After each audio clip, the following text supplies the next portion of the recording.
Selamat siang, selamat sore, selamat apa aja deh ya, boleh ya. Pokoknya selamat datang di podcast Cerita di Balik Layar.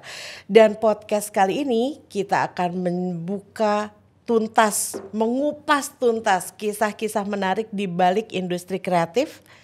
Dan tentu saja saya Rita M. Darwis kali ini yang akan menjadi host podcast kita kali ini. Dan sahabat PFN, bersama saya saat ini ada orang yang saya bilang beliau tuh pejabat ya, beliau pejabat tapi emang orangnya kreatif banget dan inovatif banget. Pengen tahu nggak sih dengan siapa saya akan bicara sore ini? Sore, bisa pagi bisa malam kapanpun. Yang pasti saya akan berbicara dan berbincang panjang lebar dengan Bapak Wakil Bupati Belitung Pak Ishak. Ini agak susah bacanya. Meirobi, Ishak Meirobi. Betul banget. Apa kabar Pak? Kabar sangat baik. Oh baik ya. Kapan datang dari Jakarta? Ke Jakarta? Ke Jakarta kemarin. Oh kemarin ya? Iya. Oke, dari Belitung ke dari Jakarta. Belitung ke Jakarta kemarin. Khusus datang untuk ke podcastnya PFN. Luar biasa. Pak, ini kita langsung aja ya. Saya tanpa mengurangi rasa hormat nih Pak. Saya googling sebentar kemarin tentang Bapak. Pertama, saya terkesan Bapak tuh mirip dengan salah satu idola saya, Pak. Saya nggak akan sebutin, Pak. Tapi udah mirip banget gitu ya, mirip banget. Dan tentu saja saya kaget ketika saya googling itu ternyata Bapak banyak sekali mendapatkan penghargaan.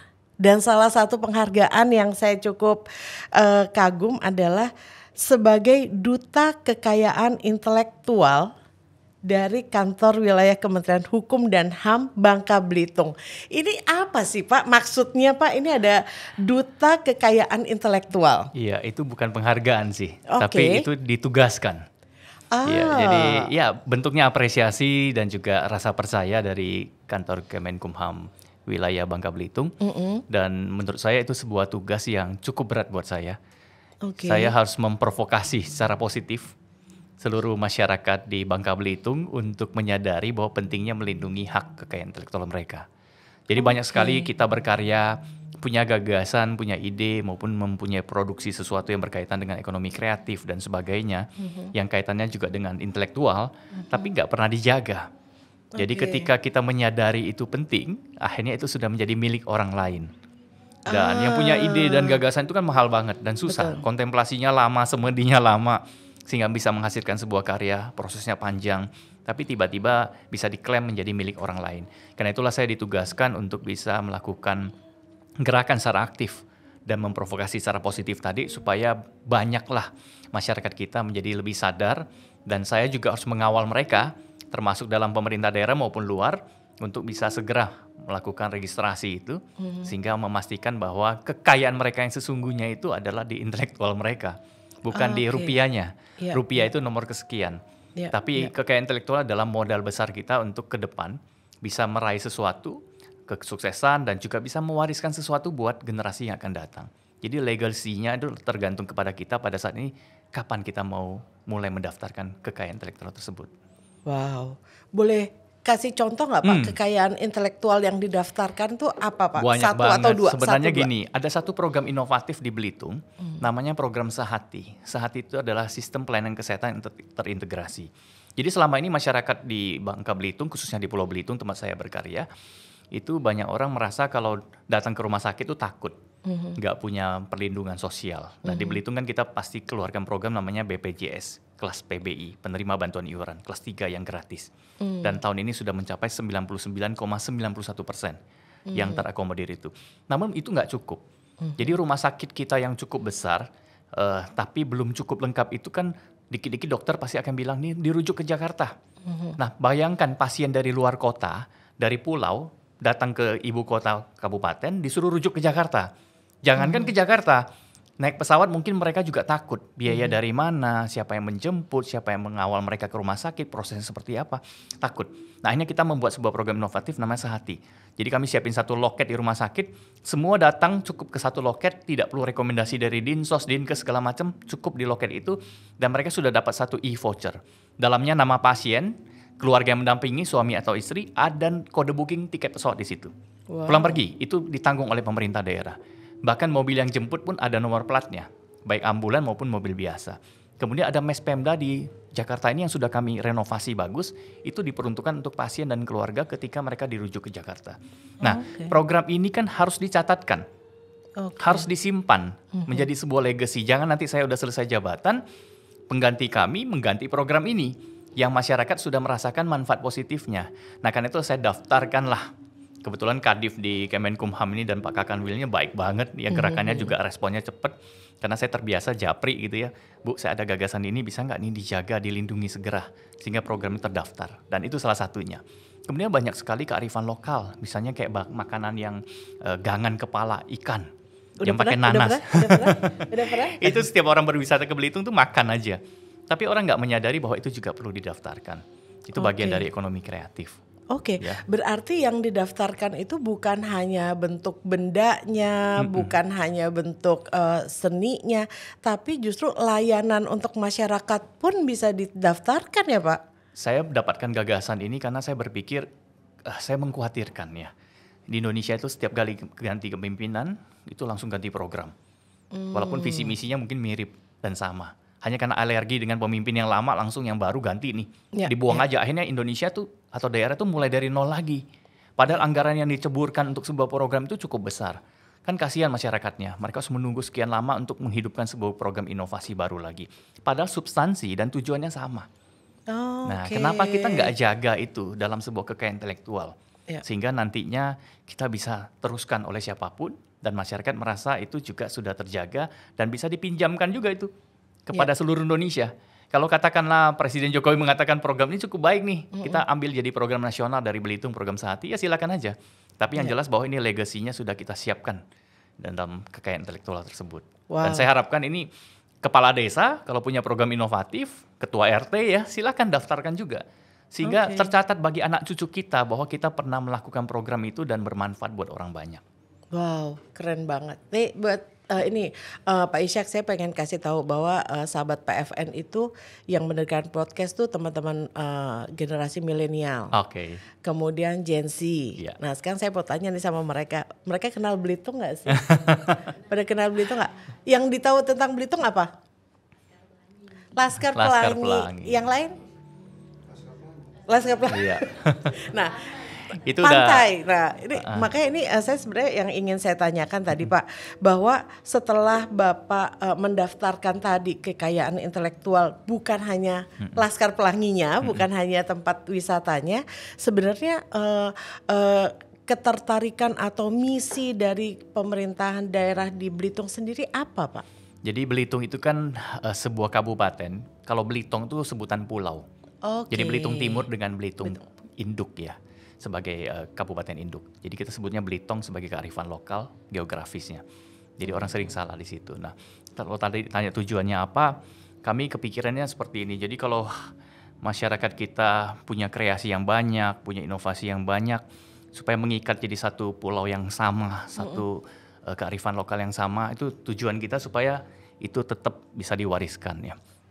Kemudian masyarakat kita bisa berani ya untuk melakukan inovasi-inovasi. Saya sering melihat bahwa banyak sekali masyarakat kita tuh takut berinovasi. Saya ambil contoh brand lokal. Nah, baru-baru ini saya memprovokasi minimarket.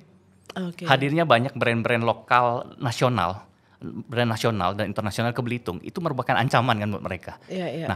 Banyak sekali orang bikin minimarket dengan namanya misalnya Ishak Mart gitu ya, tapi nggak didaftarkan. Nah setelah dia punya cabang 20 di semua desa ada, tiba-tiba datang satu kompetitor, dia yang daftarkan Ishak Mart-nya. Akhirnya dia harus ganti merek ya. Padahal dia sudah bangun itu mungkin 5 tahun, 10 tahun. Jadi menurut saya itu menjadi buang energi, buang waktu, buang banyak uang dan seterusnya. Nah UMKM, nah transformasi Belitung dari tambang menuju ekonomi kreatif dan pariwisata ini tidak mudah.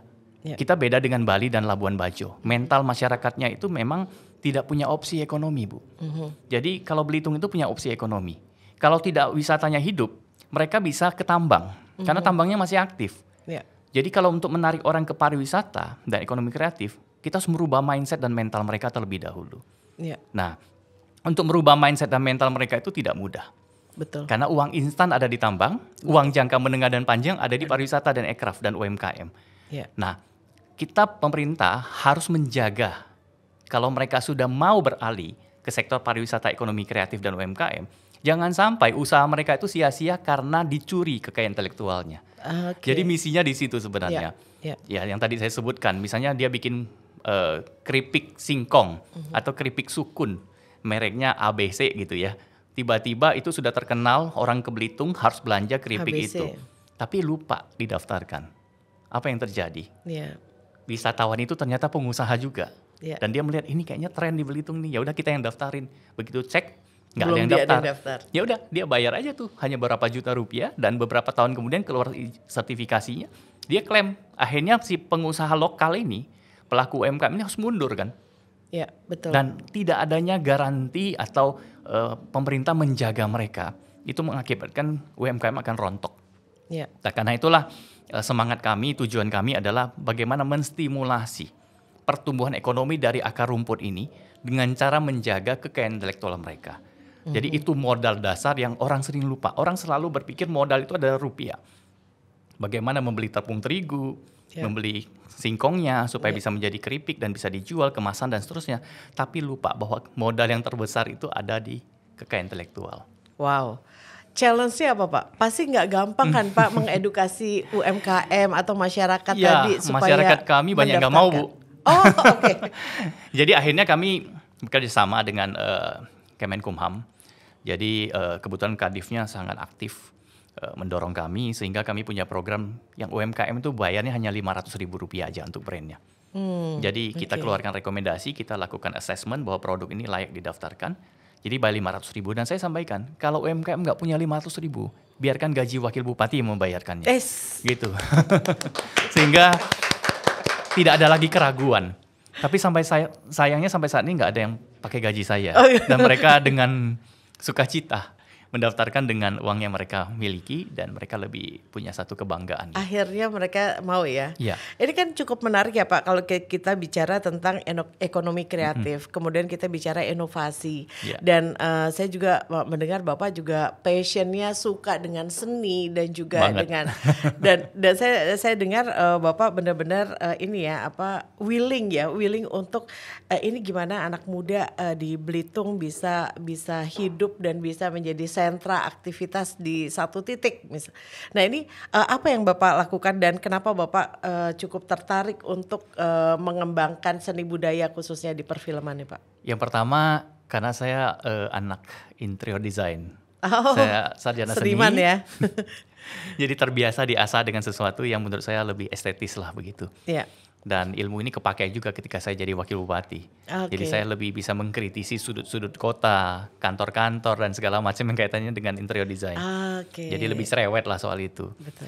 Dan yang kedua menurut saya masyarakat kita itu kalau mau bangun wisata, kita harus bangkitkan semangat kreatif dan inovatifnya.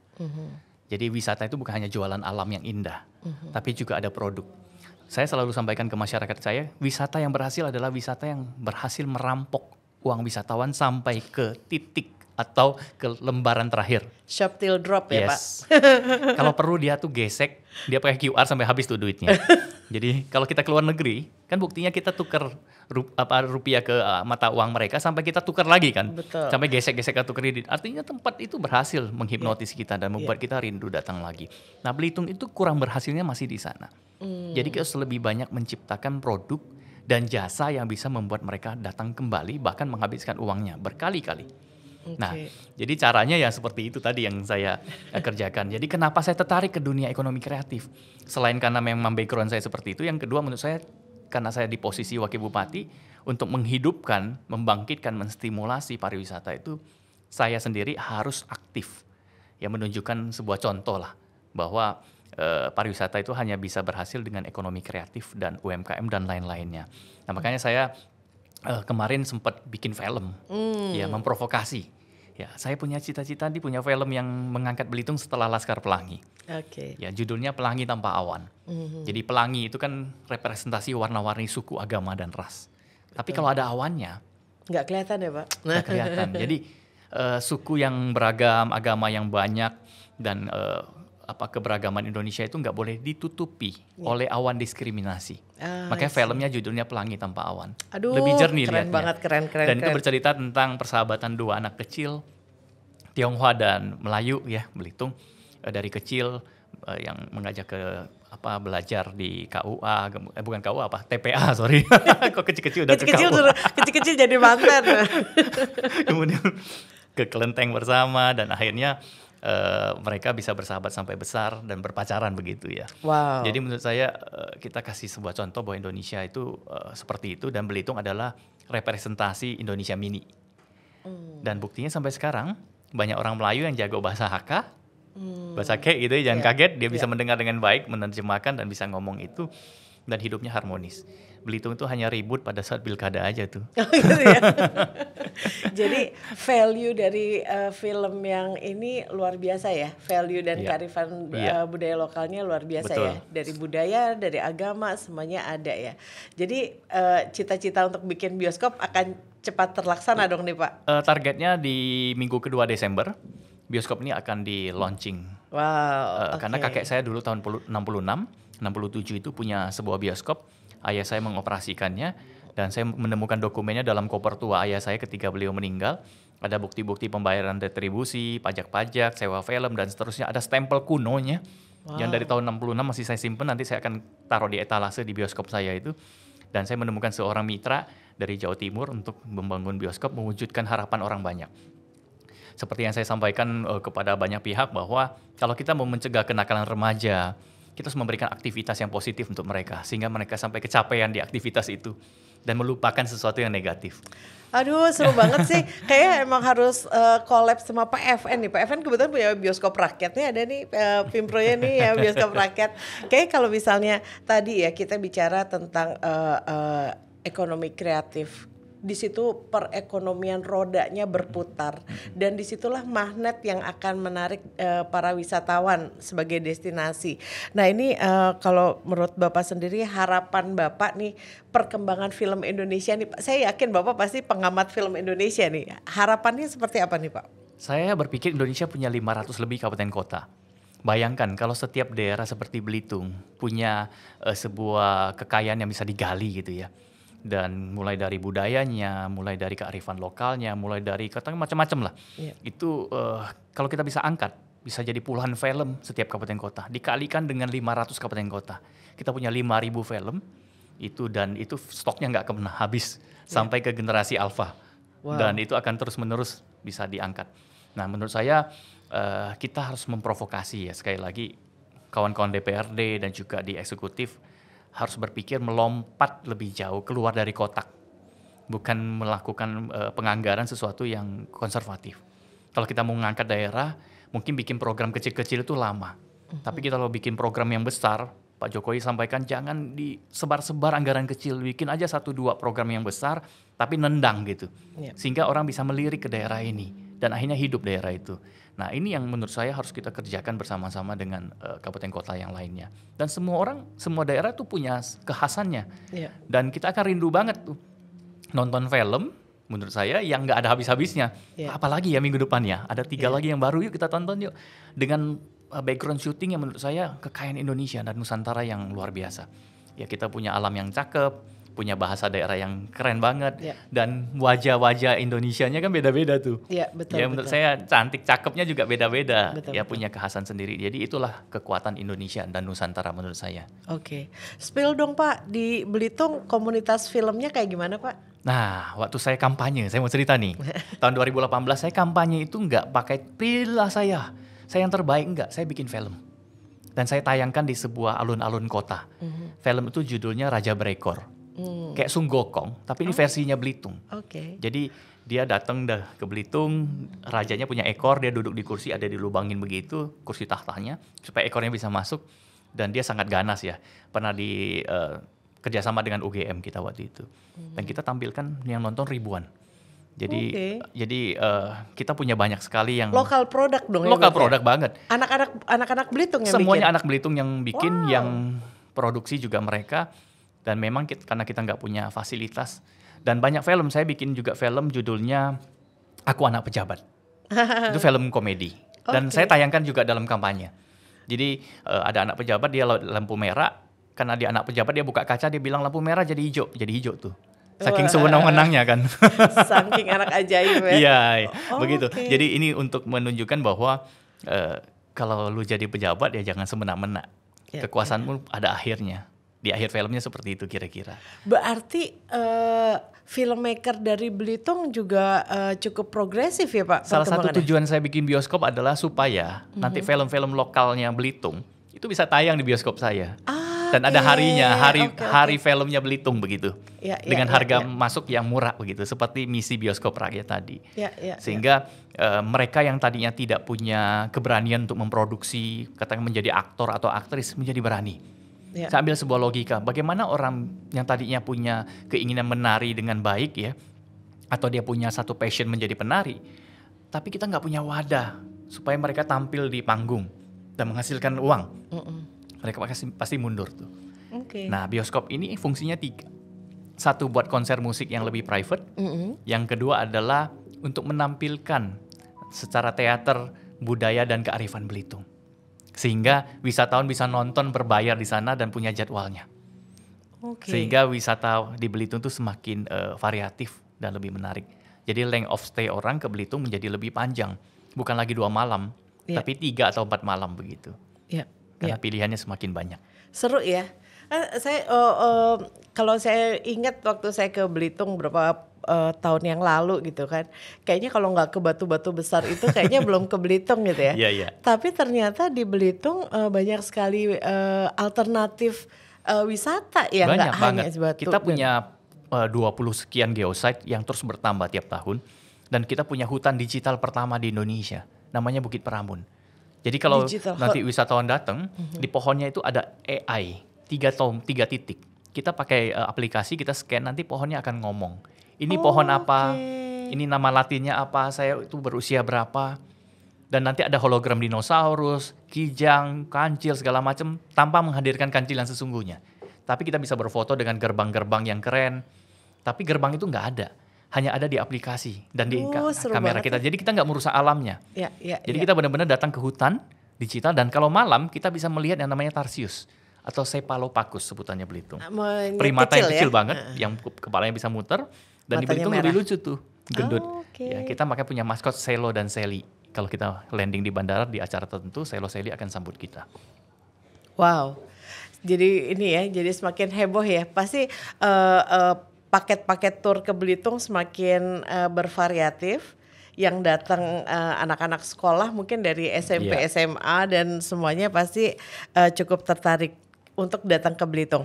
Nah, saya pengen tanya mungkin di waktu yang tidak panjang lagi, terakhir mungkin harapannya Pak Isya dengan PFN dan industri film apa nih Pak? Nah, kalau PFN saya pengen banget tuh. PFN punya satu tim park di Belitung tuh suatu hari. Amin. Ya kalau nggak punya lahan, nanti lahannya saya kasih. Catat dikasih misalnya Unyil Land gitu ya. Atau apapun lah ya.